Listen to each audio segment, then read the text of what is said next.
In the quiet heart of the Ming Dynasty, where time moves like mist across still water, there exists a place where philosophy takes root in soil and stone, where ancient wisdom flows through carefully carved channels, and where the art of living is written in the language of landscape.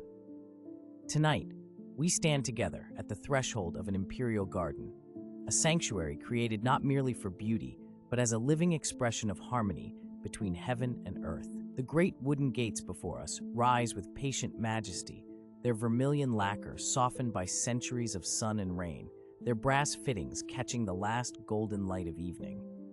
These are not ordinary gates. They are portals between worlds, between the noise of empire and the whisper of eternity. As we approach, we notice how the architecture itself seems to breathe, how every beam and bracket follows principles older than the dynasty itself.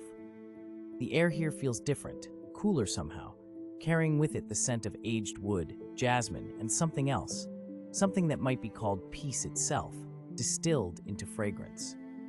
Above the gates, carved characters speak of harmony and contemplation, their meaning deepening with each passing century. We place our hand gently upon the worn threshold, feeling the countless others who have paused here before us, scholars and emperors, poets and philosophers, each seeking what we seek now, a refuge from the restless world. The gates swing open with barely a whisper, as if welcoming us home to a place we have always known but never seen. And as we step through, we leave behind the weight of the world, the urgency of time, the burden of tomorrow. Here, in this sacred space between walls and wilderness, we begin to understand that we are not entering a garden at all. We are entering a philosophy made visible, a teaching written in water and stone, in shadow and light. The path before us curves gently away, disappearing behind a wall of weathered gray brick topped with undulating tiles like frozen waves. We cannot see what lies ahead, and that is precisely the point. In this garden, revelation comes slowly, one step at a time, one breath at a time. The foundation beneath our feet is made of smooth pebbles, their surfaces polished by generations of careful footsteps, each stone placed with intention, each color chosen to represent the harmony of earth and sky. As we stand in this liminal space, neither fully outside nor inside, we feel the first principle of the garden beginning to work upon us. It is the principle of transition, of gentle passage, of leaving behind one state of being and entering another. And so we breathe, slowly and deeply, letting the garden's first lesson settle into our bones. There is no hurry here. There has never been any hurry here. There will never be any hurry here. We have arrived at the beginning of stillness, and stillness, as we are about to learn, is the truest movement of all. As we pass through the gates, the first sound that reaches us is water. Not the rush of a river or the crash of a fall, but something gentler, more intimate, like the quiet conversation of streams that have known each other for 1,000 years. We follow the sound along the pebbled path, our footsteps creating their own soft rhythm, a meditation in motion. The path curves to the right, following what seems to be a natural contour, though we will learn that nothing here is quite natural, and everything is. This is the great paradox of the Imperial Garden, the secret that sits at the heart of all its teaching. The designers of this place did not seek to improve upon nature or to dominate it, but to distill its essence, to capture the feeling of wilderness within a carefully composed frame. Every rock has been chosen, every tree has been placed, every view has been considered from a dozen angles, and yet the effect is not one of artifice, but of rightness, as if this garden had always existed, waiting beneath the surface of things to be discovered rather than created. We round the corner, and before us opens the first vista, carefully revealed like a secret shared between old friends. A pavilion rises at the edge of a small pond, its reflection perfect in the still water, creating a mirror world that is neither more nor less real than the one above. The pavilion itself is a study in elegant simplicity, its curved roof lifting gently at the corners like the wings of a crane preparing for flight, its wooden columns the deep amber of ancient honey, its latticed windows creating patterns of light and shadow that shift as subtly as thought itself. This is more than architecture. It is philosophy given form. The roof curves upward to allow yang energy to rise, while the foundation settles firmly into earth, embracing yin. The balance between these forces is not static, but dynamic, a conversation rather than a conclusion. We approach slowly, understanding without being told that speed has no place here, that each moment is meant to be inhabited rather than passed through. The pond beside the pavilion is edged with stones of different sizes, some large and dramatic, others small and humble, each one placed to suggest the natural shore of a mountain lake, though this pond could fit inside a single room of the palace beyond these walls. This is the second principle making itself known to us. The concept the garden makers called seeing the large in the small, the representation of nature's vastness in miniature form. This pond is not merely a pond. It is every lake in the empire, every still water that has ever reflected sky and cloud. The rocks are not merely rocks, but mountains. The small pines growing between them are not merely trees, but entire forests. As we settle onto the wooden bench within the pavilion, feeling its surface smooth and cool beneath us, we understand that the garden is teaching us a new way of seeing, a new way of being. We do not need to travel to distant mountains to find peace. We need only to learn to see the mountain in the stone, the vastness in the dewdrop, the universe in the garden. And so we sit and we breathe and we watch the perfect stillness of the water, and we begin to feel something loosening inside us, some tight knot of worry or hurry beginning to ease, to soften, to dissolve like mist in morning sun. From our resting place in the pavilion, we notice what at first seems to be a wall blocking our further progress into the garden, a barrier of whitewashed brick, topped with those distinctive gray tiles that flow like frozen rivers. But as we rise and approach, we see that this wall contains within itself an opening, not a doorway with hinges and frame, but a perfect circle, a moon gate, its geometry so precise and yet so organic that it seems to have formed naturally, like a clearing in a forest or a pool in a streambed. The moon gate is one of the garden's most profound inventions, a threshold that is also a frame, a barrier that is also an invitation. To pass through a moon gate is to acknowledge transition, to mark the movement from one state of consciousness to another. We stand before the circle, and through it we glimpse another scene entirely, another composition of stone and water, branch and sky. This is the third principle at work, what the ancient designers called borrowed scenery, the art of framing distant views to bring them into the intimate compass of the garden, to make the far near, the vast comprehensible. Through this moon gate, we see a distant pagoda on a hillside beyond the garden walls, and yet the way it sits perfectly within the circle makes it seem as though it exists for this view alone, as though it were placed there centuries ago, specifically for this moment, for our eyes, for our peace. We step through the moon gate, feeling the passage as a kind of ceremony, a small ritual of transition. On the other side, the path splits, offering us choices, and yet we sense that all paths here lead to the same destination, which is nowhere in particular and everywhere at once. We choose the left way, following a route that runs beside a small stream, its water flowing over smooth pebbles with a sound that is less heard than felt, a gentle pulse like the breathing of the earth itself. The stream appears natural, spontaneous, and yet we notice how its course has been shaped by invisible hands, how certain stones have been placed to create small cascades, how the water has been guided to produce sounds of specific pitch and rhythm. This is water as music, water as meditation, water as teacher. The ancient philosophers taught that water embodied the highest virtue because it seeks always the lowest place, because it flows around obstacles rather than confronting them, because it is soft and yet over time can wear away the hardest stone. As we walk beside this stream, we feel its lessons entering us not through the mind, but through the body, through the feet that follow its winding course, through the ears that absorb its constant gentle music, through the eyes that trace its flowing patterns.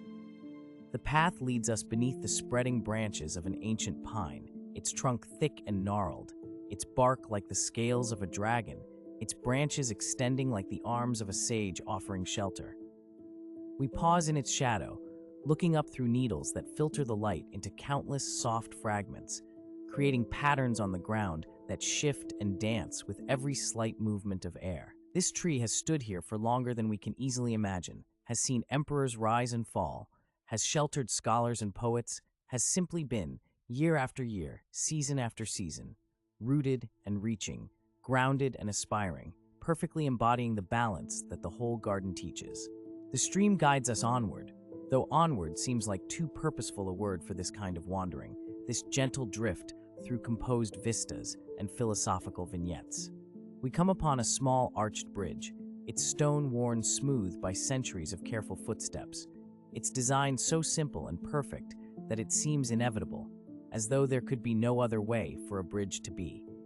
We ascend its gentle curve, feeling how the slight elevation changes our perspective, opens new views, reveals new layers of the garden's careful construction. From the crown of the bridge, we can see back to where we have been, the moon gate now framing our own path in reverse, and forward to where we are going, though going seems less important with each passing moment than simply standing here on this bridge between one shore and another, suspended above flowing water, neither here nor there, but perfectly balanced between. The ancient teachers would say that this is the ideal state, this moment of suspension, this breath held between inhale and exhale, this perfect presence in the eternal now. We stand here longer than we might have planned, but planning too has begun to seem like something from another life, another way of being that belongs to the world outside these walls. Here, there is only the sound of water, the feeling of stone beneath our feet, the gentle movement of air across our skin, the soft fading of light as evening deepens into its own quieter phase. When we finally descend the bridge's far side, we find ourselves in a more enclosed space, a small courtyard formed by intersecting walls and carefully placed rocks, some towering twice our height, their surfaces pocked and riddled with holes and channels carved by ancient waters in limestone mountains far from here. These are Taihu rocks, brought at great expense from Lake Tai, chosen for their strange and evocative forms, their ability to suggest whole mountain ranges in a single stone, their capacity to stir the imagination toward thoughts of wilderness and grandeur while standing in a space no larger than a room. We approach one of the largest, running our hand along its cool surface, feeling its texture, its solidity, its patience. This rock is older than the garden, older than the dynasty, older than we can properly comprehend, and yet it has been brought here, lifted and placed and oriented with infinite care to create a specific feeling, to evoke a particular kind of contemplation. Near the rock, water emerges from a hidden source, trickling down a channel carved in stone, collecting in a small basin before disappearing again into the earth. The sound is hypnotic, unchanging, and yet never quite the same, each drop and trickle its own small event, its own moment of existence. We sit beside this water source, on a stone bench placed precisely where the garden's designers knew we would want to rest, and we listen, and we watch, and we feel the day continuing to soften around us, the light becoming gentler, the colors deepening into their evening selves. The garden is teaching us something about time now, how it moves differently in different spaces, how it can stretch and slow, how a moment can contain within itself something that feels like forever. We are in no hurry to move. We are learning, slowly, the ancient art of arriving by staying still. As evening settles more fully into the garden, we rise from our place beside the Taihu rocks and continue along the path, which now curves through a grove of bamboo, their straight stalks rising like living columns, their leaves creating a canopy that filters what remains of the light into something green and golden, something that feels less like illumination than like visible peace. Bamboo holds special meaning in the philosophy of the garden, representing the ideal qualities of the scholar and the sage. Flexible yet strong, hollow yet resilient, growing in community yet standing individually distinct. The sound of wind through bamboo is considered one of nature's finest instruments, and we pause to hear it now, that gentle rattling and whispering, that conversation between air and leaf that has continued unchanged for millennia. We are learning the garden's pace now, understanding that speed is not measured in distance covered, but in depth of attention, that we move fastest when we hardly move at all, but simply allow ourselves to be moved, to be carried on the current of careful design and ancient intention. The bamboo grove opens onto a larger pond than the first we encountered, its surface now reflecting the deepening sky, holding within its still mirror the first stars beginning to emerge in the space between day and night. At the pond's edge sits another pavilion, larger than the first, with a walkway extending out over the water so that we can stand surrounded on three sides by the liquid boundary between earth and sky. We make our way along this walkway, feeling the slight give of the wooden planks beneath us, hearing their gentle creak, a sound that speaks of age and durability, of countless visitors who have walked this same path toward the same stillness. Within the pavilion, we find cushioned seats arranged to face the water, positioned so that visitors become part of the view they observe, so that observer and observed merge into a single composition. We settle into one of these seats, feeling its support, its invitation to remain, to rest, to simply be present to what is. The water before us is darkening now, becoming less transparent and more mysterious, a surface that conceals depths we cannot see but can sense, can feel in the coolness rising from it, in the occasional ripple that suggests life moving in those hidden places below. A lotus leaf floats near the pavilion's edge, its broad surface beaded with water that catches the last light and holds it like captured stars. The lotus is another teaching of the garden, another symbol in the living language that surrounds us. It grows from mud, rises through murky water, and blooms in air and light, representing the journey from ignorance to enlightenment, from the mired earth of ordinary consciousness to the clear flowering of awakened mind. We do not need to think these thoughts explicitly. The garden thinks them for us, through us, presenting its teachings not as concepts to be grasped, but as experiences to be inhabited. And so we sit, as the garden deepens into night around us, as the first stars multiply in the sky and in the water's reflection, as the sounds of day give way to the sounds of evening, the rustle of leaves, the distant call of a night bird, the endless gentle music of moving water.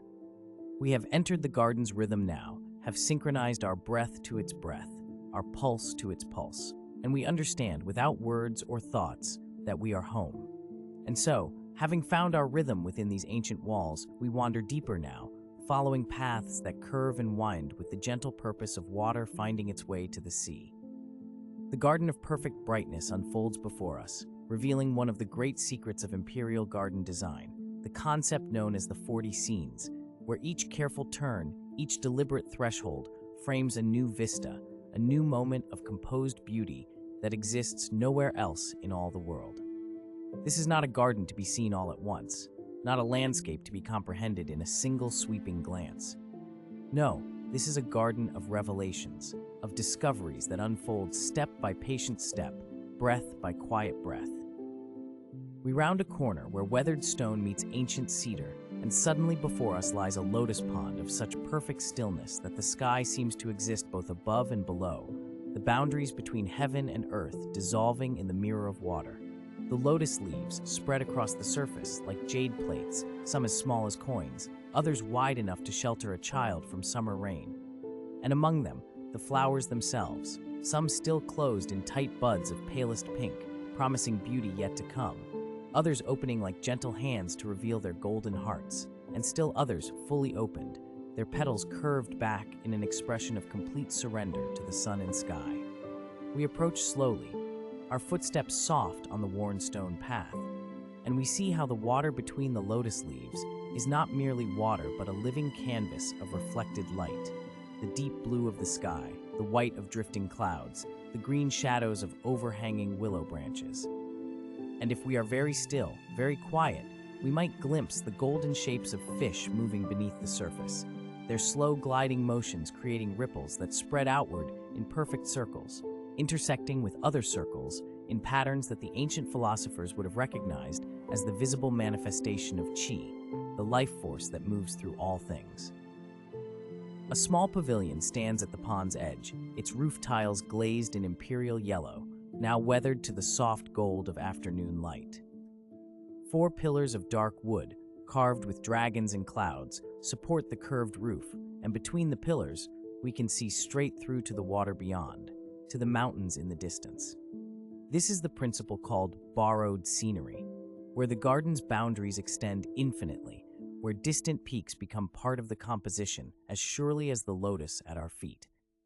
We step up into the pavilion, feeling the smooth wood beneath us, worn by centuries of visitors who came here to rest, to contemplate, to let their spirits settle like leaves drifting down onto still water. From this vantage point, seated on the low bench that runs along the pavilion's edge, we can see how the garden reveals itself in layers. The lotus pond, immediate and intimate, then a stand of bamboo swaying gently in the breeze. Beyond that, a grove of flowering plum trees. And beyond that still, the hazy blue silhouettes of mountains that may be real or may be painted on the mist itself. Each layer invites the eye onward, invites the mind to travel without the body moving at all, to wander through space and thought and time while remaining perfectly, peacefully still. And we understand now why emperors and scholars came to places like this, why they built these gardens, not for show, but for something deeper, something essential. The cultivation of inner stillness, the practice of being fully present to beauty, fully awake to the quiet miracle of the world. When we finally rise and continue our wandering, the path leads us toward a bridge unlike any we've crossed before. A zigzag bridge that moves across the water in sharp angles, turning left, then right, then left again, creating a slow and mindful journey from one shore to another. The ancient wisdom tells us that these bridges were designed to confuse evil spirits, who can only travel in straight lines and will tumble into the purifying water when they try to follow the sharp turns. But there is another truth here too, a gentler teaching about the nature of a meaningful journey. We place our foot on the first section of the bridge, feeling the solid wood beneath us, seeing the water close on either side. The bridge is painted a deep cinnabar red, now faded to the warm rust of autumn leaves, and its railings are carved with peonies and phoenixes, symbols of beauty and renewal. As we make the first turn, we must slow down, must pay attention, must be present to each step. We cannot rush across this bridge. We cannot think about the destination while navigating these angles. We must be here, now, in this turn, in this step, in this moment suspended between one shore and another. And so we move slowly, turning left, pausing, turning right, pausing again, and with each turn we see a different view of the pond, the pavilions, the gardens stretching away on either shore. What seemed like a simple landscape from the pavilion now reveals its complexity. A willow tree framing the water just so, a stone lantern positioned to catch the setting sun, a cluster of iris growing at the water's edge, where purple flowers cast purple shadows on the rippled surface. The zigzag bridge transforms us from observers into participants, makes us move through the garden with awareness, with grace, with the careful attention that this ancient place deserves. Halfway across, we pause at a wider section, where a small platform extends out over the water, creating a place to stand and simply be. Below us, we can see the fish more clearly now, gold and white and calico, moving in their slow ballet, rising occasionally to the surface with soft circles of their mouths, creating tiny disturbances that spread outward and disappear. The water is so clear that we can see the smooth stones at the bottom, arranged not randomly but in deliberate patterns, creating channels for the water to flow, ensuring that even in stillness, there is subtle movement, subtle circulation, the constant renewal that is the essence of life itself. We breathe here, standing on this bridge between one shore and another, and we realize that this is what the Taoist sages meant when they spoke of the journey being the destination, of the path itself being the teaching. We are not crossing this bridge to get somewhere else. We are crossing this bridge to cross this bridge, to experience these turns, these views, this moment of suspension between one place and another. And in this realization, something in us relaxes even further, releases even more completely, as we understand that we don't need to arrive anywhere, that we are exactly where we need to be, that this moment, this breath, this gentle rocking of the bridge beneath our feet is itself the perfection we've been seeking without knowing we were seeking it. The second half of the bridge leads us onward through more turns, more shifts in perspective, and each one is a small ceremony, a small meditation, a small practice in mindful movement. And when we finally step off onto the far shore, we carry with us the bridge's teaching, that the winding path is often wiser than the straight one, that what appears to be an obstacle may be an invitation to slow down and truly see, that confusion can be a doorway to clarity if we move through it with patience and presence. The path from the bridge leads us alongside a stream that murmurs its way through the garden, and we follow it now as it winds between groves of bamboo, under small stone arches, around moss-covered boulders that have stood here so long they seem less like placed objects and more like the bones of the earth itself, breaking through the garden's skin. The sound of the water becomes our companion, our guide, its voice changing with each shift in the streambed, now a gentle whisper as it slides over smooth stones, now a slightly louder song as it tumbles over a small cascade, now almost silent as it spreads into a shallow pool before gathering itself again to continue its journey. We come to a place where the stream widens and slows, creating a pool of perfect transparency overhung by a massive weeping willow, its long tendrils brushing the water's surface with each breath of breeze, creating ripples that spread out in ever-widening circles. On the far bank, we notice a small group of scholars seated on flat stones, their robes the color of mist and mountain, their attention focused on scrolls they hold gently in their hands. One reads aloud in a voice too soft for us to hear the words, but we can hear the music of it, the rising and falling cadence of classical poetry, verses composed centuries ago to capture moments just like this one. The play of light on water, the whisper of wind through bamboo, the feeling of being held in the embrace of beauty so profound it dissolves the boundaries between self and world. We don't disturb them, these scholars of long ago, or perhaps of our own imagination, but we find our own place to sit on a smooth stone still warm from the day's sun, and we simply rest here, watching, breathing, allowing ourselves to merge with the scene before us. The bamboo grove to our left sways in unified motion, thousands of slender stalks moving together like a single organism, creating a sound like rain or like distant surf, a rushing whisper that seems to speak directly to something deep within us, bypassing the mind entirely to touch the soul. This is the heart of the Taoist teaching, embedded in every element of this garden, the understanding that we are not separate from nature, not observers standing outside looking in, but integral parts of the whole, as necessary and natural as the water, the stone, the bamboo, the willow. The garden doesn't teach this through words or concepts, but through direct experience, through the gradual softening of the boundaries we habitually maintain between ourselves and everything else. Sitting here by this pool, listening to the bamboo and the water, watching the scholars read their poetry, we feel those boundaries becoming more permeable, more transparent, until we're not quite sure where we end and the garden begins. A dragonfly, iridescent blue-green, hovers over the water, its wings moving so fast they become invisible, creating a soft buzz that harmonizes with the water's murmur and the bamboo's whisper. It darts left, then right, then settles on a reed at the pool's edge, and in its stillness after motion, we see a mirror of our own journey through this garden, the movement from the busy world outside to this place of increasing stillness, the settling of the spirit after the restlessness of everyday life. The dragonfly, the scholars, the bamboo, the water, and ourselves, all part of the same pattern, all expressing the same fundamental nature, all participating in the same ancient dance of existence. The light begins to shift as we sit here, the sun sliding lower, the shadows growing longer and softer, the golden afternoon giving way to the amber of early evening. But we don't feel any urgency to move, any need to rush onward.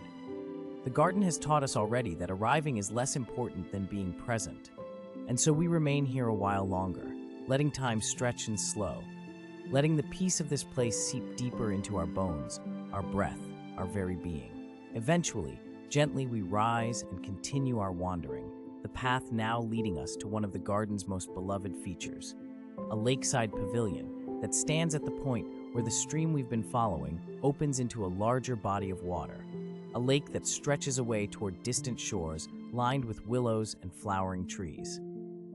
This pavilion is larger than the others we've encountered, with 8 sides instead of 4, each side open to a different view, each angle offering a different composition of water, earth, and sky. It's called the Pavilion of the 8 Perspectives, and as we climb the gentle steps and enter its sheltering space, we begin to understand why generations of emperors considered this one of the garden's most precious jewels. From the northern face, we look out across the lake to where mountains rise in layered silhouettes, each range lighter than the one before it, fading into the distance until the furthest peaks are barely distinguishable from the sky itself.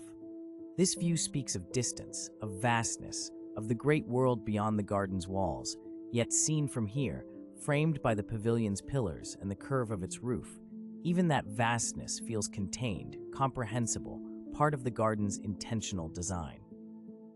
The ancient principle of borrowed scenery reaches its perfection here, where mountains dozens of miles away become as much a part of the composition as the lotus at the pavilion's foot. We move slowly around the pavilion's perimeter, pausing at each side to take in a new perspective. To the east, the view is of the shoreline itself, where weathered rocks emerge from the water like the humped backs of ancient turtles, and where a small forest of reeds provides shelter for waterfowl who tuck their heads beneath their wings as evening approaches. To the south, we see across the lake's widest expanse, where the water catches the sky's color and becomes a sheet of hammered gold, the last strong light of day reflecting upward, creating a brightness that makes us squint and smile. To the west, the view is of the stream we followed, now visible in its entirety as it winds through the garden, disappearing and reappearing like a silver thread woven through green silk. Each perspective is its own complete world, its own perfect painting, yet all are contained within this single structure, available in a few simple steps from one side to another. This is another teaching of the garden, that reality is not singular but multiple, that truth depends on perspective, that moving just a few steps to the side can reveal an entirely different vision of the same landscape. The sages who designed this place understood that flexibility of viewpoint is a form of wisdom, that the ability to see from many angles is the path to compassion and understanding. We settle finally on the side facing the lake's center, where a low bench runs along the pavilion's edge, and we sit here, our feet resting on the smooth wooden floor, our backs supported by a carved railing, our eyes free to roam across the water or to close as they wish. Other visitors have sat in this exact spot, emperors and concubines, scholars and servants, generals and poets, and in sitting here, we join that lineage, become part of that long history of human beings seeking peace, seeking beauty, seeking some sense of connection to something larger than their individual lives. The lake before us is not perfectly still, but its motion is so gentle, so subtle, that it creates a sense of stillness deeper than mere absence of movement. Small wavelets catch the light, creating patterns that shift and change without ever repeating, each moment unique, yet each moment essentially the same. Birds call from across the water, their voices softened by distance into something musical and melancholy, the sound of longing answered by contentment, the sound of search ending in discovery.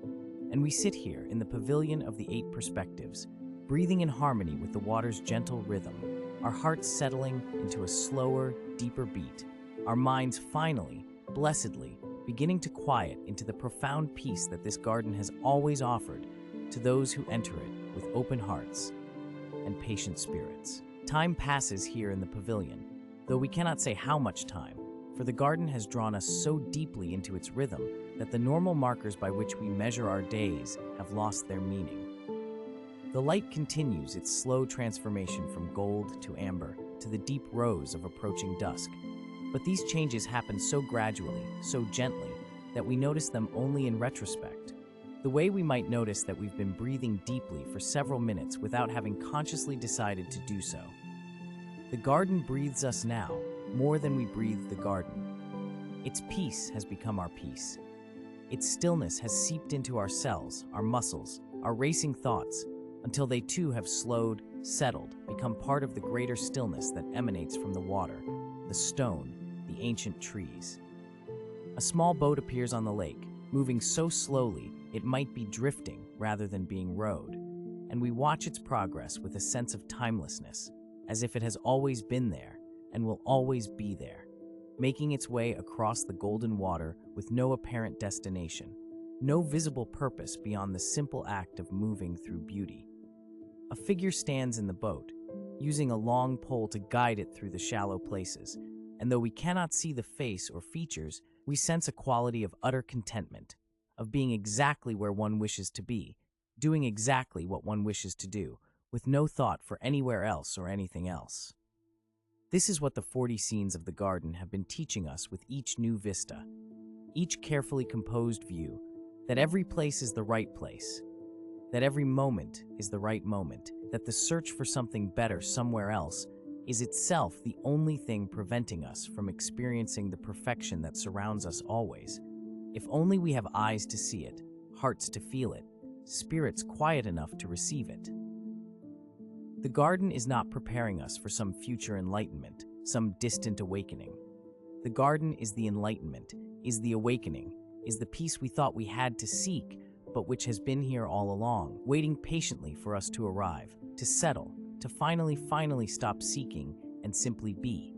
The scholars by the stream have gone now, or perhaps they were never there, or perhaps they are still there, and we are here, and both realities exist simultaneously in this place where time bends and folds and becomes something other than the linear progression we're accustomed to in the world beyond the garden walls. It doesn't matter. What matters is the feeling of being held, cradled, embraced by a beauty so profound and so carefully cultivated over centuries that it has taken on a presence of its own, a kind of benevolent consciousness that welcomes all who enter with sincere hearts and quiet minds. The first stars begin to appear in the deepening sky, faint at first, then growing stronger as the light fades, and we realize that we've been sitting in this pavilion for hours, though it feels like both minutes and eternity. Our body is completely relaxed now. Tension we didn't even know we were carrying having dissolved like mist in morning sun. Our breath moves in and out with an easiness we haven't felt in longer than we can remember. And our mind, that busy monkey always chattering and planning and worrying and remembering, has finally fallen silent, content to simply witness, to simply be present to the immense gift of this moment, this place, this profound and pervasive peace. We could stay here forever in the pavilion of the 8 perspectives, watching the stars emerge one by one, listening to the water lap gently against the pavilion's foundation stones, breathing in the cooling air that carries the scent of lotus and jasmine and night-blooming flowers whose names we don't know but whose fragrance speaks directly to our souls. But the garden has more to show us still, more teachings to offer, more depths of peace to reveal. And so, eventually, when our body tells us it's time, we will rise, slowly, gently, without disturbing the profound quiet that has settled over everything, and we will continue our wandering into the garden's heart, into the deepening night, into the stillness that has no end. And so we rise, slowly, gently, without disturbing the profound quiet that has settled over everything. Our steps are soft upon the ancient stone pathway, smooth from centuries of contemplative wandering. The garden seems to breathe with us now, its rhythm our rhythm, its peace our peace. As we continue deeper into this sacred landscape, we become aware that we are approaching the philosophical heart of the garden, the place where the eternal principles of water and stone speak their silent truths. Before us, emerging from the darkness like ancient wisdom taking form, stands a magnificent Taihu rock. These limestone formations, sculpted by centuries of water's patient touch, are treasured throughout the empire for their extraordinary shapes. This particular stone rises perhaps twice the height of a man, its surface permeated with holes and channels, its silhouette suggesting a mountain range in miniature, peaks and valleys, caves and overhangs, all contained within a single sublime sculpture that nature herself has crafted. We approach slowly, and in approaching, we begin to understand. This is not merely decoration. This rock embodies an entire cosmology, a complete philosophy rendered visible. The Confucian scholars who designed this garden placed it here with profound intentionality, for in Chinese thought, stone represents the eternal, the unchanging, the enduring virtue that persists through all transformations. Mountains stand for 10,000 years, and in standing, they teach the lesson of steadfast principle, of moral character that cannot be eroded by time or circumstance. We circle the rock slowly, observing how its appearance transforms with each step we take. From this angle, it resembles a solitary peak piercing clouds. From another, a cluster of mountains receding into infinite distance. The holes and hollows create ever-shifting patterns of shadow and depth, and we realize that despite its solidity, this stone is filled with emptiness, with space, with the breathing void that Taoist philosophy cherishes. Yin and yang, even here in this single element, the solid and the hollow, the manifest and the mysterious, existing in perfect, peaceful balance. Our hand reaches out, and we touch the surface. It is cool, smooth in some places, rough and porous in others. We can feel the ghost of water in its texture, can sense the patient years that shaped these curves and cavities. There is something deeply calming in this tactile connection with permanence, with a presence that existed long before us and will endure long after. We rest our palm against the stone, and we breathe, and in breathing, we share something with this ancient rock. We share the moment, the now, which is all that ever truly exists. Nearby, other Taihu rocks rise from carefully raked gravel, each one a masterpiece, each one positioned with exquisite care to create a landscape of mountain peaks in miniature. This is the garden's great art, the representation of the vast within the intimate, the infinite within the finite. We need not travel to distant mountain ranges to understand the principle of the mountain. It is here in this compressed and perfected form, offering its teaching in whispered stone language. And we are listening, we are learning, we are allowing the philosophy of permanence to settle into our bones, into our breath, into the deepening quiet of our wandering mind. As we turn from the stone, we hear it more clearly now, the voice of water. It has been present all along, this gentle sound, but now our attention flows toward it like water itself, seeking its source, following its call. A few steps more along the pathway, and we come to the edge of a pool, its surface dark and still in the night, reflecting the scattered stars above and the soft glow of distant lanterns. Water and stone, these are the two great elements of the Chinese garden, the two principles that together create harmony and meaning. If stone is permanence, then water is change.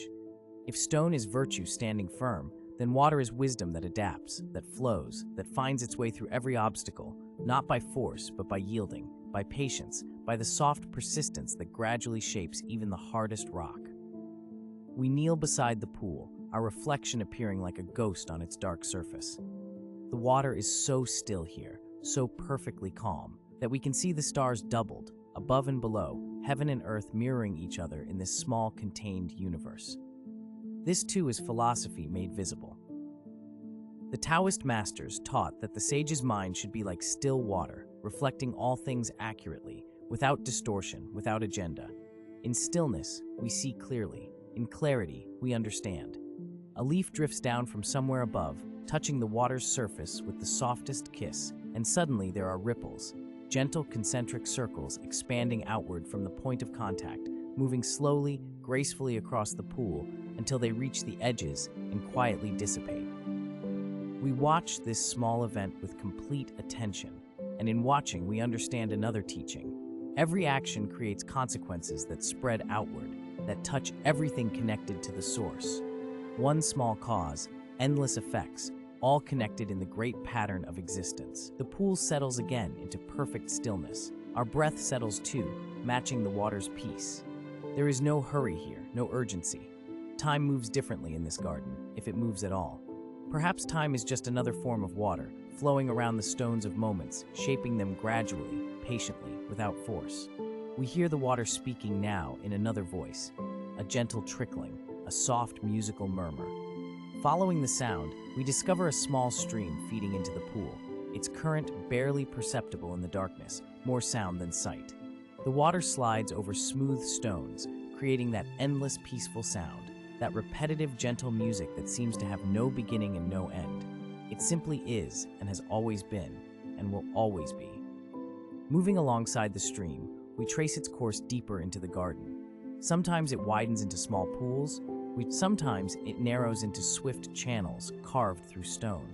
Sometimes it disappears entirely beneath artfully placed rocks, only to emerge again a few feet away, its persistence teaching the lesson that obstacles are temporary, that the true path always finds its way through. The water never struggles, never forces, never fights.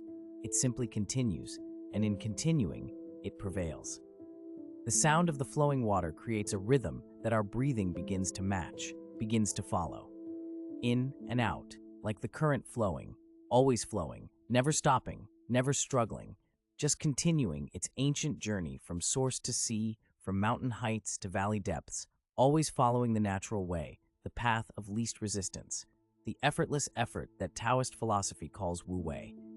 And we too are learning to flow, to yield, to let go of effort, and simply be carried by the current of this peaceful night, this sacred garden, this moment that expands to contain all moments. The stream leads us to a place where water and stone come together in perfect composition. A small waterfall, barely taller than we are, where water slides over layered rocks in thin sheets of liquid silver. The sound here is fuller, richer, a constant gentle rushing that fills the air and seems to fill our mind as well, washing through consciousness like the water itself, carrying away thoughts, concerns, the accumulated dust of daily existence. We find a stone bench positioned at the perfect distance from the waterfall, close enough to hear its voice clearly, far enough to rest in comfort, and we sit. The stone is cool beneath us, solid and supportive, another reminder of permanence, of things that endure. The bench itself has been placed here by gardeners centuries ago, positioned with such care, such attention to the experience of the person who would one day sit here, exactly as we are sitting now. We are connected to all those who have sat in this spot before us, all those who have listened to this same water, felt this same peace descending like a gentle mist. As we sit, we begin to notice the details more carefully. The waterfall doesn't fall in a single sheet, but in many small cascades, each finding its own path down the layered stone face. Some channels carry more water, some less. Some streams unite, some divide, and yet the overall effect is one of complete harmony, of unity emerging from diversity. Here is another lesson, that many paths can lead to the same truth, that difference and unity are not contradictions, but complementary aspects of a greater whole. The repetitive sound of falling water begins to work its subtle magic on our consciousness. There is something hypnotic in this constant gentle rushing, something that draws our attention fully into the present moment. Thoughts arise, but they dissolve like mist in the presence of this sound. Worries surface, but they are washed away by the endless patient flow. The water is teaching us, without words, without concepts, through pure presence and repetition. This is how it has been for thousands of years. This is how it will be for thousands more. Behind the waterfall, we can just make out the darker shadow of a small grotto, a cave formed by the arrangement of rocks. In Chinese garden design, such hidden spaces represent the unknown, the mysterious, the depths that lie beneath surface appearances. We don't need to enter the grotto to appreciate its presence. It is enough to know it is there, to feel the slight coolness of air emerging from that shadowed space, to sense the invitation to inner exploration that it represents. The garden works on many levels, the visible and the hidden, the revealed and the concealed, the outer journey and the inner one. Our eyes begin to trace the path of individual water droplets as they catch the faint light, tiny points of brightness appearing and disappearing in the constant flow. Each drop is unique, distinct, and yet each is part of the greater water, inseparable from the whole. We watch and breathe, and in watching and breathing, we forget to separate ourselves from what we're observing. The boundary between observer and observed grows thin, permeable, like a membrane that water might pass through. Are we watching the water, or is the water watching us? Does it matter? Here, in this deep, peaceful now, such questions arise and dissolve, like the ripples on the pool, like the drops in the fall, like thoughts themselves in the mind of perfect stillness. We sit, and the water flows, and time passes without passing, and peace deepens without effort, and the stone supports us, and the water sings its endless song, and everything is exactly as it should be, exactly as it has always been, in this eternal garden where philosophy lives not in books but in rock and water and the space between them. Eventually, gently, we rise from the stone bench, carrying the peace of the waterfall with us as we continue our slow wandering. The path curves beside the stream, following its meandering course through the garden. Above us, pine trees rise into the darkness, their needle-laden branches swaying slightly in the night breeze, adding their whispered voice to the sound of water. Wind and water, feng and shui, the two forces that shape landscape, that carve valleys and smooth stones, that teach the lessons of patient persistence. The pine trees here are ancient, their trunks thick and gnarled, their bark deeply furrowed like the face of a sage lined with the wisdom of many years. In Chinese culture, the pine is a symbol of longevity, of endurance, of the noble character that remains green and vital even in winter's depths. Confucian scholars planted these trees knowing they would outlive generations, creating beauty and meaning for people not yet born. This too is virtue. To plant trees in whose shade you may never sit, to create beauty for the future, to contribute to something larger and longer than a single lifetime. The wind moves through the pine needles with a sound like distant waves, like breathing, like the softest music ever composed. We pause beneath one ancient tree, resting our hand upon its trunk, feeling the rough texture of bark, the solid living presence of this being that has stood here for perhaps 300 years. It has witnessed so much, dynasties rising and falling, seasons beyond counting, countless visitors like ourselves seeking peace in this carefully composed landscape. And through it all, the pine has simply continued being what it is, rooted, reaching, growing imperceptibly, teaching the lesson of steadfast presence. A few needles drift down as the breeze passes, falling slowly, tracing lazy spirals through the air before coming to rest on the ground, on the surface of the nearby stream, on our shoulders. We let them rest where they fall. There is something perfect in this small moment, something that requires no improvement, no adjustment. The falling needles, the moving air, the sound of water, the solidity of stone, the darkness and the scattered stars, everything is complete exactly as it is. We walk on, and the stream beside us widens gradually into another pool, larger than the first, its surface catching and reflecting the minimal light in subtle shifting patterns. More Taihu rocks rise from the water here, creating a miniature archipelago, a landscape of island mountains connected by the surrounding sea of stillness. The composition is perfect, inevitable, as though these rocks have always stood in exactly these positions, as though they could never have been placed any other way. There is a teaching in this too. The garden appears natural, effortless, as though it simply grew into this perfection without human intervention. And yet we know that every rock was chosen with infinite care, every tree was positioned with profound intention, every sightline was carefully considered.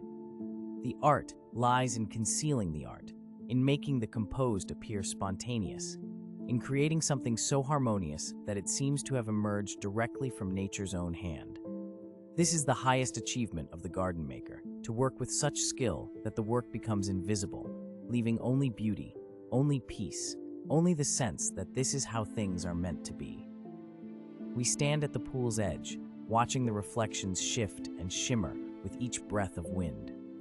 The water is darker here, deeper, suggesting mysteries in its depths. We cannot see the bottom, cannot know what lies beneath, and this not knowing is itself a form of peace. We need not understand everything. We need not grasp and hold and define every experience. Some things are meant to remain mysterious, to be felt rather than known, to be experienced rather than explained. The dark water holds its secrets, and we hold ours. And in this mutual holding, this mutual respect for depth and mystery, we find another kind of companionship with this ancient garden. The path continues, but our pace slows further, as though we are gradually becoming part of the garden itself, our movement approaching the stillness of stone, the patient flow of water. We are no longer hurrying toward any destination. There is nowhere to arrive, nothing to achieve. The journey itself is complete in every moment, perfect in every step. And so we walk slowly, so slowly, attending to each sensation. The coolness of night air on our skin, the sound of water that never ceases, the whisper of wind through pine branches, the solid earth beneath our feet. We come to a place where several elements converge, a small stone bridge arching over the stream, a pavilion beyond, more rocks arranged in careful composition, water and stone and empty space all balanced in subtle harmony. But we don't cross the bridge yet. Instead, we pause at its foot, our hand resting on the worn stone balustrade, smooth from centuries of other hands, other pausings, other moments of quiet contemplation. From here we can see how the stream disappears beneath the bridge and emerges on the other side, its sound changing slightly as it passes through the narrow channel, then opening again into a broader flow.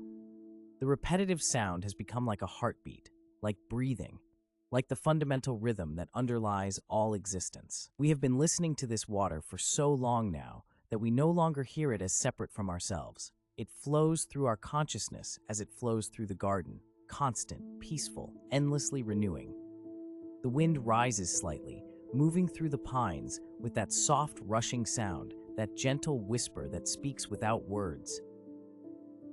The combination of water sound and wind sound creates a natural music, a composition that has been playing here for centuries, that will continue playing long after we have gone, long after everyone has gone, eternal in its repetition, infinite in its variations. And we stand, and we listen, and we breathe, and we let the sounds wash through us, over us, around us, until there is no separation between the listener and the listened to, between ourselves and the garden, between consciousness and the peaceful darkness that holds all things. Our eyes are growing heavy now, our bodies softening into the deep relaxation that the garden offers, that it has been offering all along, that we are finally ready to fully receive. The philosophical teachings of water and stone have done their work, not through intellectual understanding, but through direct experience, through the patient repetition of natural sounds, through the solid support of ancient rock and the fluid yielding of endless water. We understand now, in a way that goes deeper than thought, that we too are part of this great pattern, solid and fluid, permanent and changing, distinct and inseparable from the whole. The stones teach us to endure, to stand firm in our essential nature. The water teaches us to adapt, to flow, to yield, and yet persist. And the garden, in bringing these elements into harmony, teaches us that we need not choose between them, that we can embody both, that we already do embody both, that this is the nature of existence itself. The peace that has been deepening throughout our journey is now almost complete. It surrounds us like the darkness, holds us like the earth, flows through us like the water, endures in us like the stone. We are ready to cross the bridge, to enter the pavilion beyond, to continue our journey into the deeper quarters of the garden where seasonal changes await, where time itself will begin to dissolve, where the final letting go can happen naturally, effortlessly, like a leaf released to the current, like a breath released to the air, like consciousness itself released into the vast peaceful emptiness that has no boundary and no end. And so, when we are ready, we will take that first step onto the bridge. But there is no hurry at all. The bridge will wait, the garden will wait, the peace will wait. Everything waits in this eternal moment for us to simply be. And so we take that first step onto the bridge, feeling how solid it is beneath our feet, how patient and enduring. The bridge carries us forward through time itself. For in this garden, time is not a line but a circle, a wheel that turns gently, endlessly, bringing the seasons round and round again. As we cross this ancient bridge, we begin to notice something remarkable, something that happens so gradually we cannot quite say when it begins. The air around us is changing, the light is shifting, and we realize, with a quiet sense of wonder, that we are moving through the seasons themselves, not quickly, but with the same peaceful slowness that governs all things in this eternal garden. Spring arrives first, though it has always been arriving, always been here in some way. We notice the plum trees that line the pathway. Their branches were bare just a moment ago, weren't they?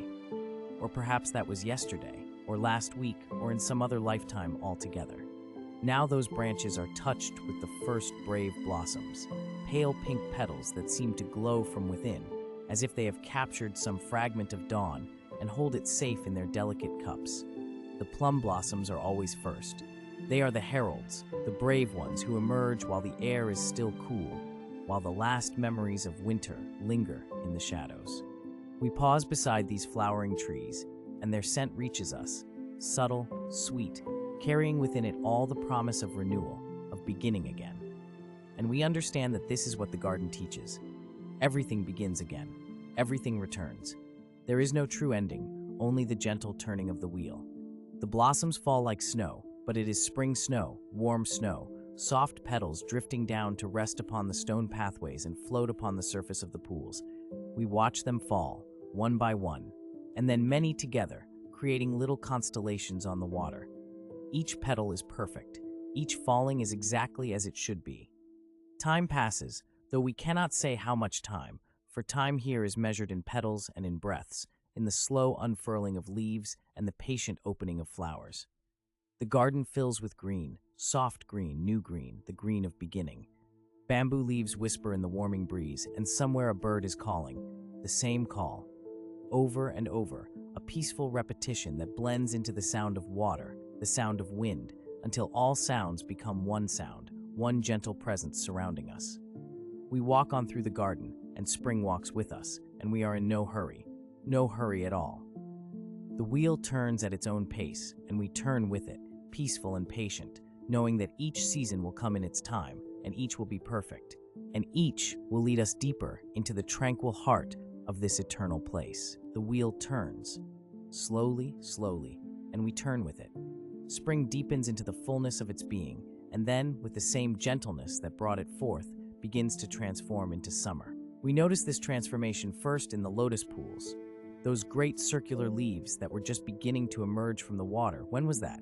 Days ago? Weeks? Time is so fluid here, so dreamlike. Now the lotus leaves are broad and full, creating green islands across the surface of the pools, and among them, like jewels offered to the sky, the lotus flowers are blooming. We find ourselves drawn to the largest of the pools, where a pavilion stands at the water's edge, a place we have visited before, or perhaps we are visiting it for the first time, or perhaps we have always been here, sitting in this pavilion, watching the lotus flowers bloom. The blossoms are perfect in their symmetry. Layers of petals ranging from the palest pink to deeper rose, and some that are pure white, luminous as moonlight even in the warmth of the summer day. Each flower sits upon the water like a meditation, like a prayer made visible. We watch one flower in particular, how it opens, petal by petal, revealing its golden heart. The opening happens so slowly we cannot see the movement, only its result. One moment the bud is closed, and then, after a time of patient watching, it is slightly more open, and then more open still. Everything in the garden happens this way, with infinite patience, infinite slowness, as if the garden knows that there is nowhere to hurry to, nothing that cannot wait. The summer air is warm, not hot, but perfectly peacefully warm, like being held in a gentle embrace. The warmth makes everything soft, makes our own breathing slow and deep. We can hear insects humming among the flowers, a steady, drowsy sound that blends with the ever-present whisper of water flowing through channels and over stones. Dragonflies hover and dart above the lotus pools, their wings catching the light, creating little flashes of iridescence, blue and green and copper. We watch them without thinking, without needing to understand, simply observing the dance of life that unfolds here in the summer garden. Summer seems to last forever, and perhaps it does, in its way. Perhaps all the seasons last forever, existing simultaneously in some deeper layer of the garden's reality. We rest in the pavilion, and the lotus flowers bloom, and the water flows, and the warm breeze stirs the bamboo leaves, and everything is exactly as it should be. The wheel turns, but so slowly, so peacefully. And we realize that even as we sit here, even as summer surrounds us with its fullness and its warmth, the first subtle signs of autumn are already present. A slight shift in the angle of the light, a certain quality to the air. The garden contains all seasons at once, we understand now. Contains all times, all moments, holding them together in this eternal present where we rest, peaceful and safe, watched over by the ancient stones, the flowing water, the endless patience of growing things. And the wheel turns, gently, always gently, and autumn comes stealing in on soft footsteps, painting the garden in shades of gold and amber, rust and deep crimson. We walk among the chrysanthemums now, though we cannot quite remember leaving the lotus pavilion. Perhaps we dreamed our way here. Perhaps we are dreaming still.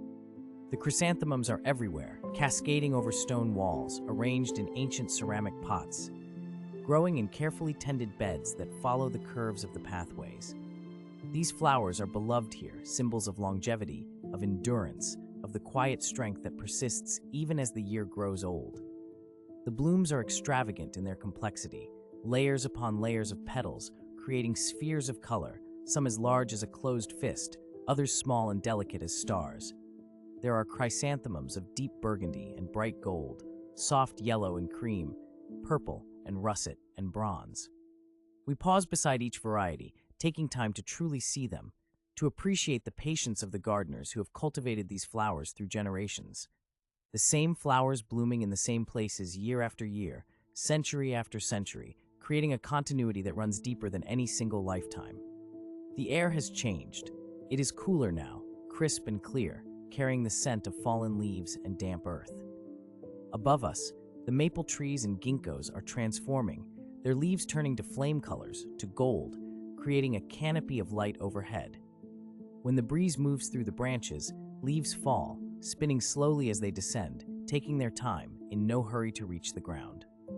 We watch them fall, one leaf, then another, then several together, drifting down to rest upon the pathways, upon the surface of the pools, creating patterns that are random and perfect at once. There is a deeper peace in autumn, a sense of completion, of harvest, of gathering in. The garden seems to breathe more slowly now, seems to settle into itself with satisfaction. The work of growth is done. Now is the time for appreciation, for contemplation, for rest. We find ourselves sitting beneath a maple tree, its trunk ancient and strong, its branches spreading overhead like protective arms. Leaves fall around us. Red leaves, gold leaves, leaves of amber and rust. They fall without sound, or perhaps their falling is the sound. A soft whisper, a gentle rustling that is less a sound than a feeling, a presence. We could sit here forever, we think, just sitting beneath this tree, watching the leaves fall, breathing the autumn air. The wheel turns, but we need not turn with it, not yet. We can rest here in autumn for as long as we wish. Time is patient. The garden is patient. Everything waits with infinite patience for us to simply be present, to simply rest. And so we rest, and the leaves fall, and the chrysanthemums glow in the slanting light, and the wheel turns, slowly, slowly, bringing us toward winter, toward silence, toward the deep peace that waits at the heart of all things. The wheel turns, and now there is silence. Snow has come to the garden. Soft snow, gentle snow, falling without sound from a pale sky. The world has become simple, reduced to essential forms, to the pure shapes of stone and tree, pavilion and bridge, all softened by the white blanket that covers everything with equal tenderness. We stand in the garden, or perhaps we are the garden.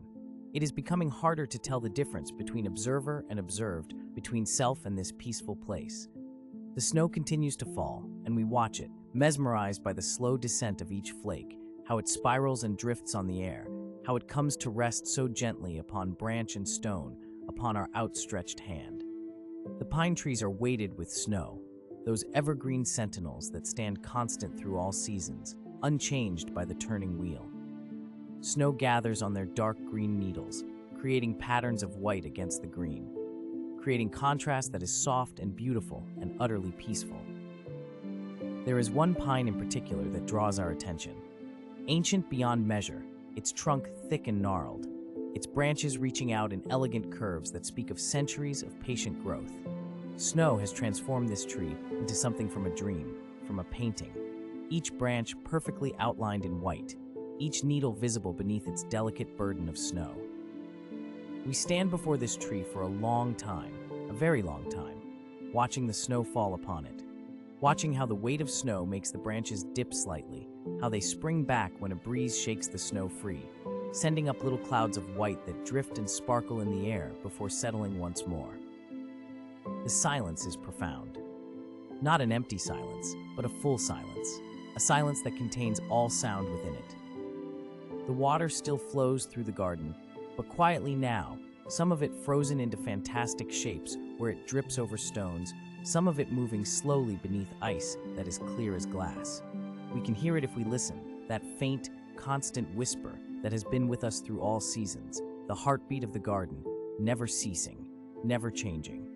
Everything is rest now, everything is peace. The garden sleeps beneath its blanket of snow, and we sleep with it, standing here before the ancient pine, or sitting in a pavilion, watching the snow fall on the frozen pools, or walking slowly along pathways that show no footprints, for we leave no trace. We are becoming part of the garden, part of the dream, part of the eternal cycle that turns and turns without beginning or end.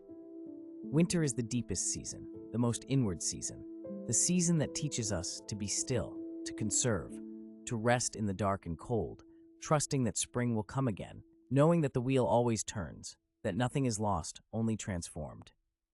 And so we rest here in the winter garden, and the snow falls, and the pine trees stand strong and constant, and the water whispers beneath the ice, and time is not time anymore but something else, something circular and complete, something that holds all seasons at once in its perfect peace.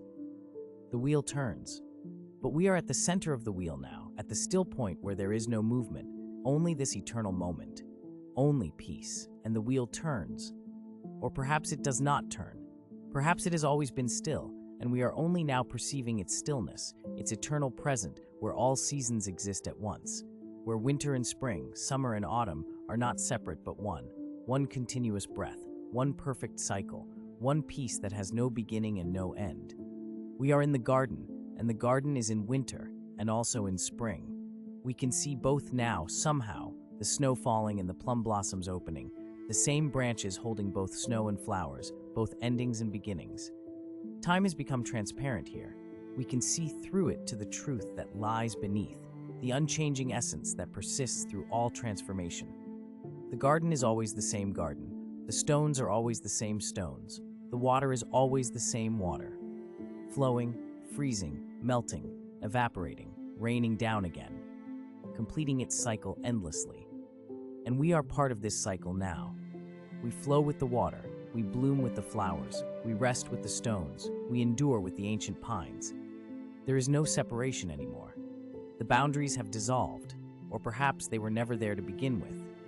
Perhaps we only imagined them. The garden teaches us this, teaches us that all separations are illusions, that everything is connected, everything is one, everything flows into everything else in an endless dance of transformation that is also perfect stillness.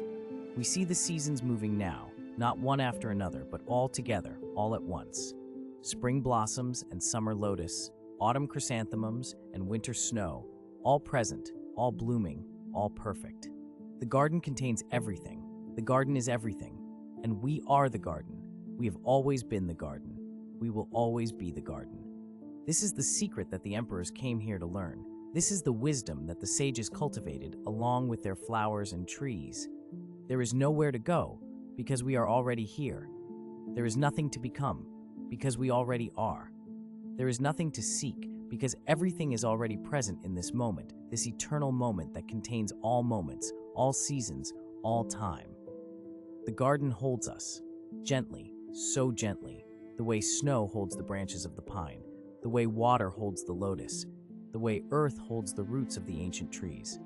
We are held, we are safe, we are home. And here, in this place beyond seasons, in this moment beyond time, we can finally, fully rest. Rest in the turning wheel that does not turn. Rest in the changing seasons that do not change. Rest in the flowing water that is perfectly still. Rest in the peace that has no opposite, that knows no disturbance, that simply is, eternally is, will always be. The garden waits, and we wait, and the waiting is not waiting, but simply being here, being now, being this peace that flows through all seasons, that holds all times within its gentle embrace. And we rest, and the garden rests, and the wheel turns, slowly, so slowly, or perhaps does not turn at all, and everything is perfect. Everything is peace. Everything is, simply is. And so we find ourselves, drawn deeper still, to a place within the garden that few have ever known, a secret corner, a sanctuary within a sanctuary, where even emperors would come to shed their golden robes and simply be. This is the garden of eternal rest, the heart within the heart, and we are welcomed here, welcomed into this profound stillness, this gentle embrace of timeless peace. The path that has brought us here grows softer with each step, no longer paved with carefully placed stones, but covered now in the finest moss, moss that has grown undisturbed for centuries, soft as silk beneath our feet, soft as clouds, each footfall completely silent, absorbed by this living carpet of deepest green, green so dark it appears almost black in the gathering twilight, and we feel ourselves becoming lighter, quieter, with each soft step, until we are moving like thoughts, like whispers, like the memory of movement itself. The air here is different, thicker somehow, richer, as if it holds within it the accumulated peace of 1,000 years of meditation. 1,000 quiet breaths, 1,000 minds finding stillness in this exact place. We breathe it in, this peace-laden air, and feel it spreading through our body, gentle, warm, like honey dissolved in tea, flowing through every part of us, softening everything it touches, and we breathe out, releasing, letting go, and the garden breathes with us, the same slow rhythm, in and out, together, always together. Around us, the last light of day is fading so gradually we cannot mark the moment when daylight becomes dusk, dusk becomes evening. It is all one continuous softening, one gentle dimming of the world. And in this soft light, everything takes on a quality of dream. The pavilion ahead of us, small and perfect. Its curved roof, like a bird's wing against the deepening sky, seems both absolutely real and somehow not quite real at all, as if it exists in that space between waking and sleeping, between being and dreaming. We approach this pavilion slowly. There is no hurry here. There has never been hurry here. Time moves differently in this corner of the garden, or perhaps does not move at all. Perhaps it simply pools here like water in a quiet basin, deep and still and clear, reflecting everything, changing nothing. The pavilion stands at the edge of a pond, the smallest pond we have encountered in all our wanderings, perfectly circular, so still it might be made of darkened glass or polished jade, its surface holding the first stars of evening like precious stones set in obsidian. We step into the pavilion, and it receives us as if it has been waiting only for us, forever. The wooden floor is smooth as silk beneath our feet, worn by countless visits, countless seekers of peace who sat here just as we sit now, lowering ourselves onto cushions that seem to have been placed just moments ago, though perhaps they have been here always. It is hard to know, hard to tell, and it doesn't matter. Nothing matters but this moment, this breath, this perfect peace. From here we look out across the pond, across the garden that lies beyond, and everything is settling into evening, settling into silence. The last birds have finished their songs. The last breeze has whispered through the bamboo and moved on. Even the water, already still, seems to become stiller, as if the whole garden is holding its breath, or breathing so slowly that breath and stillness become one and the same. And we are held in this, cradled in this, becoming this, breath and stillness and peace, all one, all here, all now, eternally now. The stars are emerging now, one by one, like shy visitors arriving at a gathering, first one, then another. Then suddenly, the sky is full of them.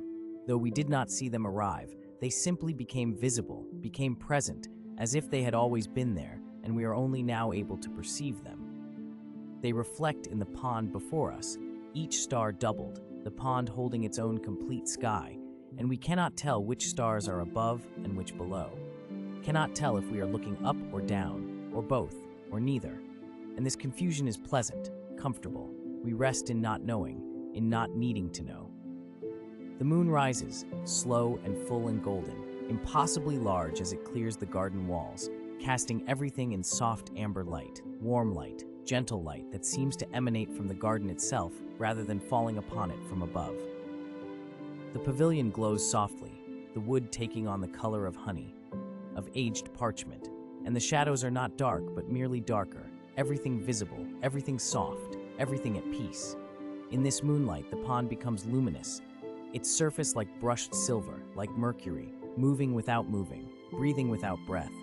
And at its center, a single lotus flower, closed now for the evening, its petals folded inward, protecting its golden heart, waiting for dawn, but not impatiently, never impatiently, simply waiting, being, existing in its own perfect time. We watch this lotus, its pale pink petals silver in the moonlight, and our breathing synchronizes with its invisible rhythm, the slow opening and closing that happens over hours, over days. We feel it, we share it, we become it. And around the pond, night-blooming jasmine releases its fragrance, invisible flowers on invisible vines, but their scent, oh, their scent fills the air like a blessing. Sweet, but not too sweet, delicate, ethereal, a scent that seems to bypass the nose entirely and speak directly to some deeper part of us, some ancient part that remembers. Though what it remembers we cannot say, only that the remembering brings peace, brings a sense of homecoming, of return, of arriving at last at a place we have always been. We breathe the jasmine, breathe the moonlight, breathe the stillness, and each breath settles us deeper into the cushions, deeper into the pavilion, deeper into the garden itself, until we cannot feel where our body ends and the pavilion begins, cannot distinguish between the breath we draw in and the air the garden releases. We are becoming part of this place, or perhaps we're always part of it. Perhaps the garden dreamed us into being just as we now dream the garden.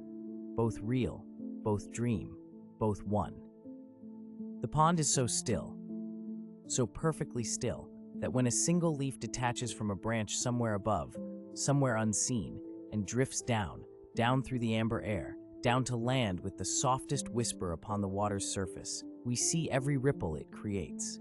Perfect circles expanding outward, slow, slower. So slow we can count them, 1, 2, 3. Each ring of ripples a meditation in itself, teaching us about cause and effect, about the way all things move outward from center, about the way peace spreads when we are still enough to let it. And the ripples reach the edge of the pond, and return, and meet each other, and create new patterns. Interference patterns of infinite complexity and perfect simplicity, and we watch and we breathe. And we are so calm, so deeply calm. Calm in our body, calm in our mind, calm in that wordless space that underlies both body and mind. The space that has no name, the space that is simply awareness, simply being, simply peace, and we rest there. Rest here, rest. The garden holds us. The moon illuminates us. The jasmine blesses us, and we are so completely at peace. Time passes, though we cannot say how much, minutes or hours or days. It makes no difference here, in this place beyond time, in this eternal moment that holds all moments within itself. The moon has risen higher, smaller now, white instead of gold, and its light has grown cooler, clearer, transforming the garden once again. Endless transformation, endless stillness, both true, both complete. We notice the sounds now, sounds we had not noticed before, or perhaps they are only now arising. It is impossible to know. The whisper of leaves, so faint it might be imagination, might be the memory of wind rather than wind itself. A rustling so soft it is more feeling than sound. Vibration in the air, vibration in our awareness, and we listen with our whole being. Not just ears, but skin, breath, bones, listening with everything we are, and the sound becomes us. We become the sound, the gentle whisper of leaves, whispering, endlessly whispering secrets that need no words. And water. Somewhere water is moving, not the pond. The pond remains still as eternity, but somewhere beyond, a stream perhaps, or water trickling over stone, finding its patient way downward, always downward, following the path of least resistance, teaching us without teaching, showing us without showing, how to flow, how to yield, how to find our way through gentleness rather than force. The sound reaches us like a lullaby, like a mother's heartbeat heard from the womb, rhythmic, soothing, ancient beyond measure, and we let it wash through us. This sound of water, let it dissolve any last tensions, any last holdings, anything that is not pure peace, pure rest, pure surrender to this moment, this breath, this gentle now. In the trees around the pond, we become aware of leaves, individual leaves, each one trembling ever so slightly, though there is no wind we can feel. Perhaps they tremble with their own aliveness, their own quiet joy, each leaf a small green flame, burning so slowly, so imperceptibly, burning with the cool fire of life itself. We watch one leaf, just one. Watch how it catches the moonlight on one side, how the other side disappears into shadow. Watch how it moves, such tiny movements. And our mind becomes as quiet as that leaf, as simple, as present, thinking nothing, wanting nothing, simply existing, simply being. Leaf and watcher dissolving into one continuous awareness, gentle, soft, at peace. The scent of jasmine comes in waves now, stronger than fainter, as if the flowers are breathing, as if they pulse with the same slow rhythm as our own heart, as the garden's heart, the universal heart that beats beneath all things, and each wave of fragrance washes over us, through us, carrying away something we no longer need, some small tension, some tiny thought, some last fragment of identity.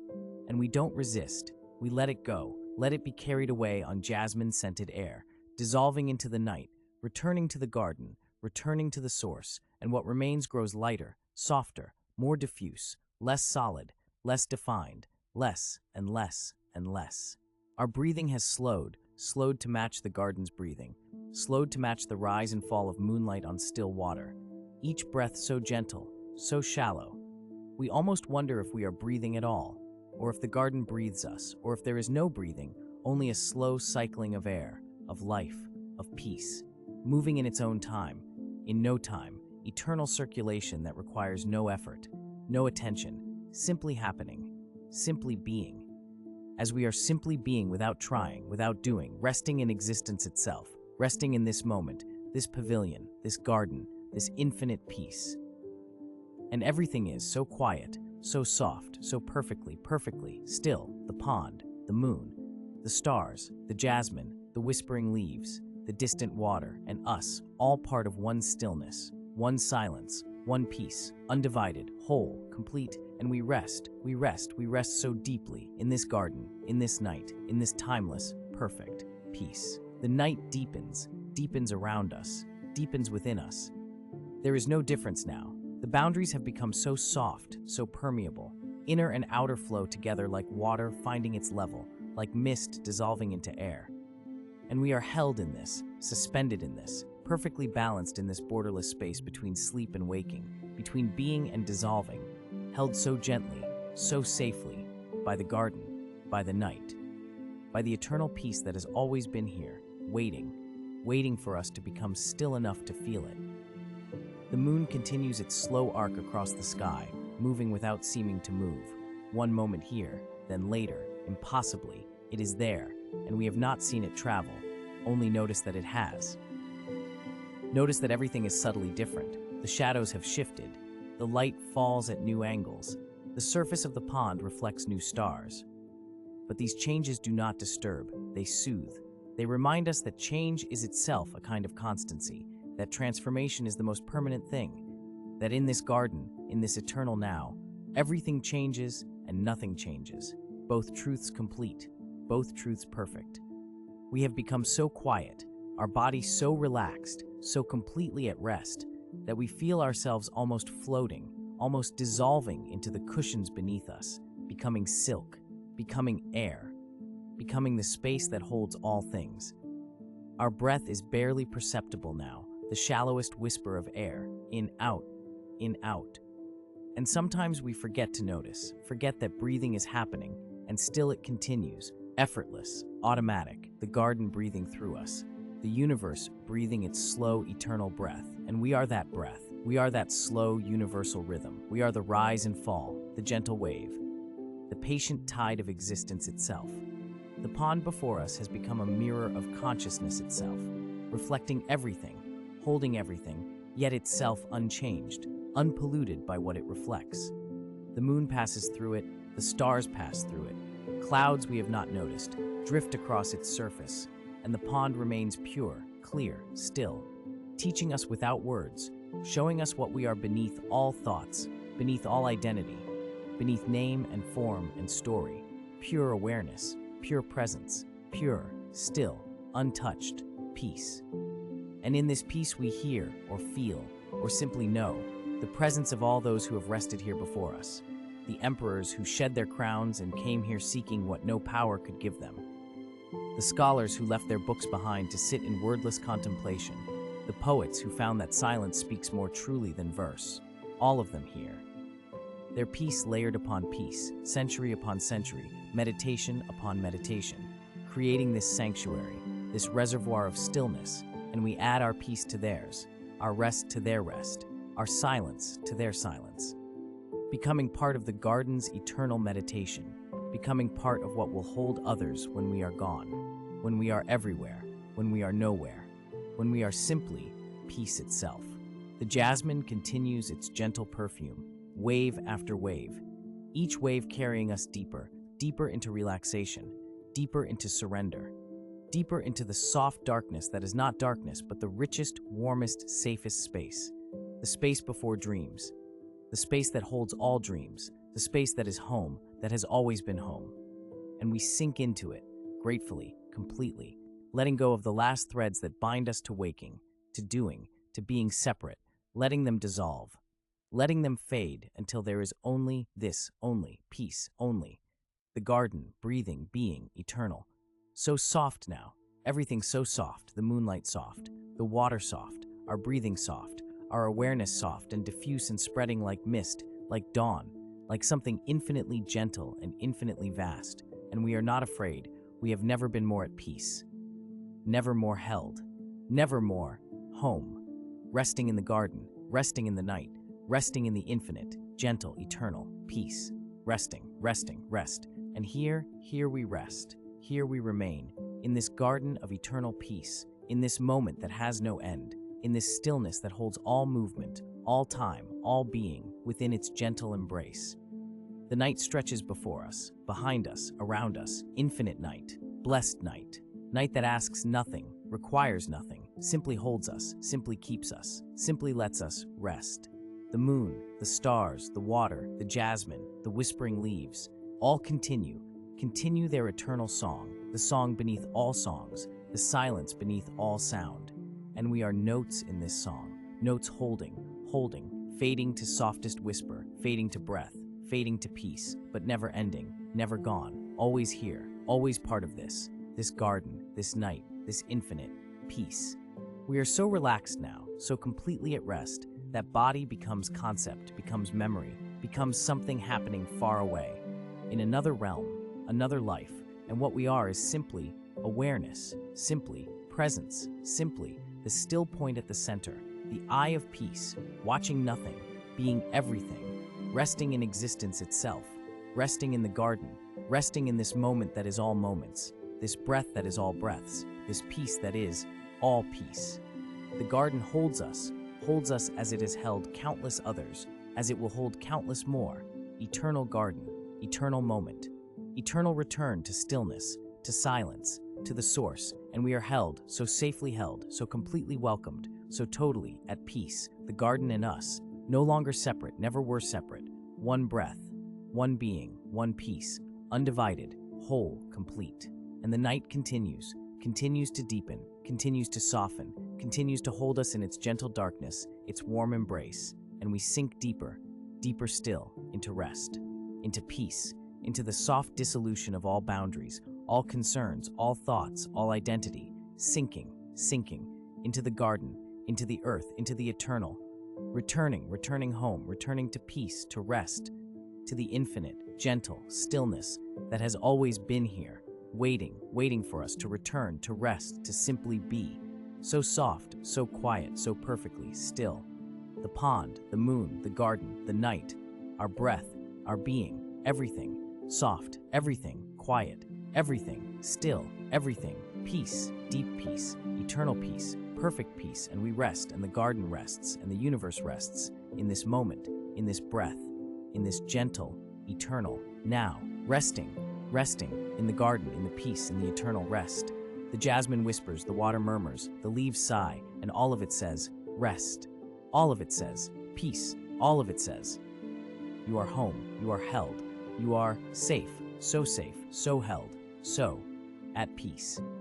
And here we remain in the garden of eternal rest, where emperors found peace, where poets found silence, where we find ourselves, our true selves, the self that is no self, the self that is everything, the self that is simply awareness, simply peace, simply rest, eternal rest, perfect rest, here, now, always. The garden holds us, the night keeps us, and we rest. We simply rest in peace, in stillness, in the eternal, gentle garden. Rest, peace, soft, so soft. Rest, peace, eternal peace. Thank you for listening tonight. If this story helped you drift off, consider leaving a like and subscribing for more calming stories. Sweet dreams, and I'll see you next time.